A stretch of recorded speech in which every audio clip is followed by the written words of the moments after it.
The Buddha has named the three major stages in any process of physical or mental transformation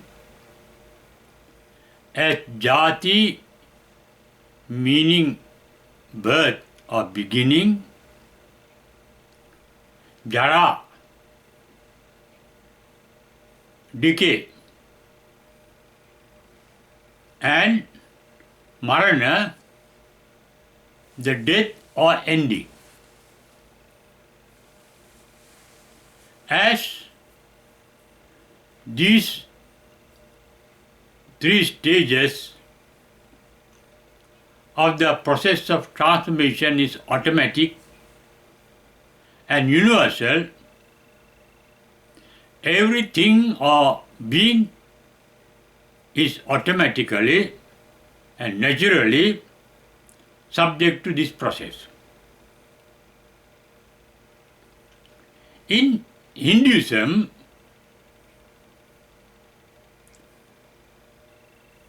this process is identified as three mighty gods. Although there is no Almighty God giving birth to something or somebody, decaying somebody or something, destroying or killing, ending somebody or something. Because, as I mentioned earlier, these three major activities are universal and automatic. Yet, as I mentioned, in Hinduism, these three activities in the process of nature are personified and identified as three almighty gods. Brahma, the Creator; Vishnu, the Sustainer; and Ishvara, the Destroyer. The Buddha, as I mentioned earlier, named this process as Jati, Jara, Marana. Jati is birth or beginning, Jara is the decay, and Marana is the death or the ending. As these three activities are natural and automatic, every being or thing is subjected to this process.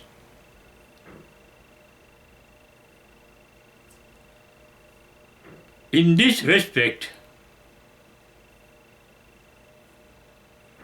there is no permanent identity of anything, because everything and every being are in a process of transformation. That means there is no permanent soul called in English, a permanent identity called soul. A permanent Atman, as called in Sanskrit, and Atta, as called in Pali. The soul or the permanent identity is called soul in English, Atman in Sanskrit, and Atta in Pali.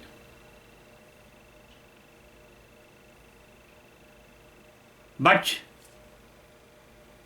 there's nothing as that, and with the realization that there's no permanent soul, permanent Atman, or permanent Atta, once that ultimate truth or reality is realized, one becomes an enlightened one,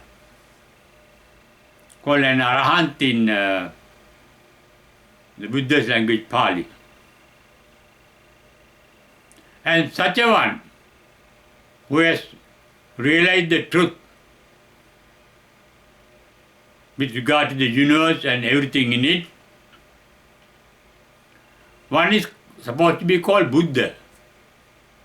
The word Buddha means one who has realized the truth or the reality. And all beings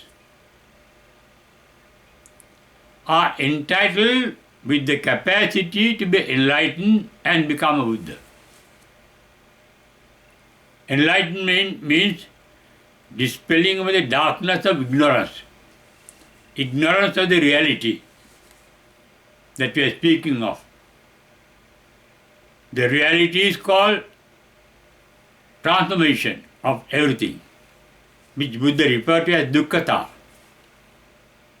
In fact, the entire teaching of the Buddha for 45 years is based on this basic truth and different aspects of it.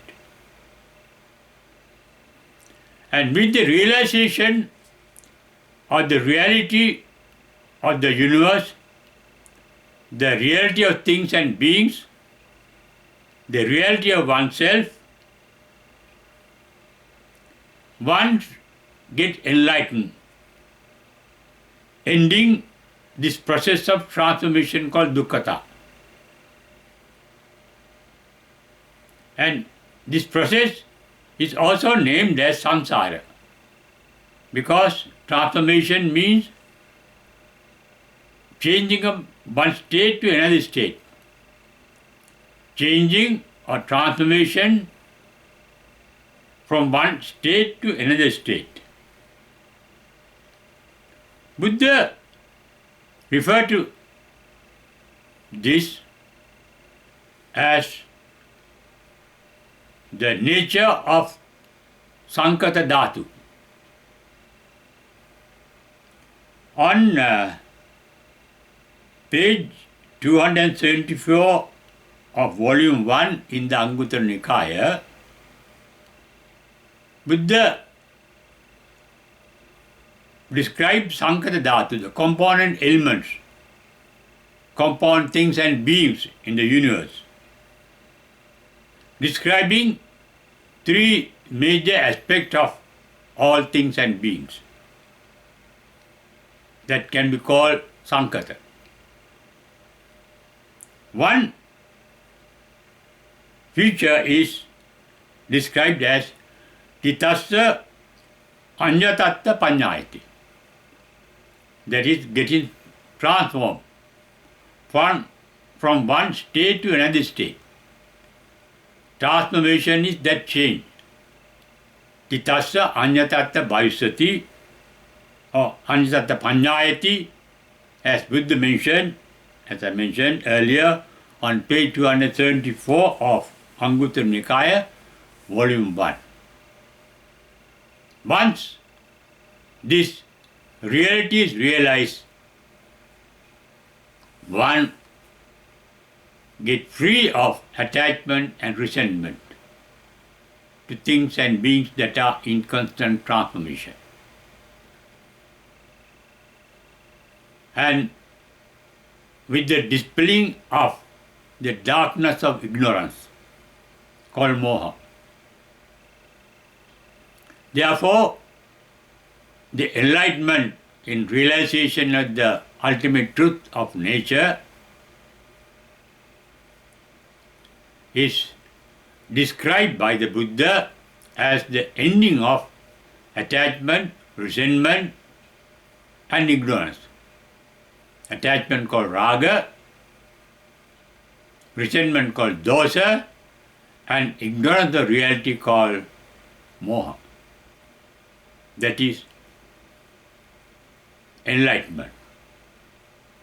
And every being is entitled to be enlightened one day and escape this universal process of transformation called Dukkhata, on which Buddha has been teaching for 45 years in his mission. And we all have the capacity to realize it one day through our own experience, through our own maturity.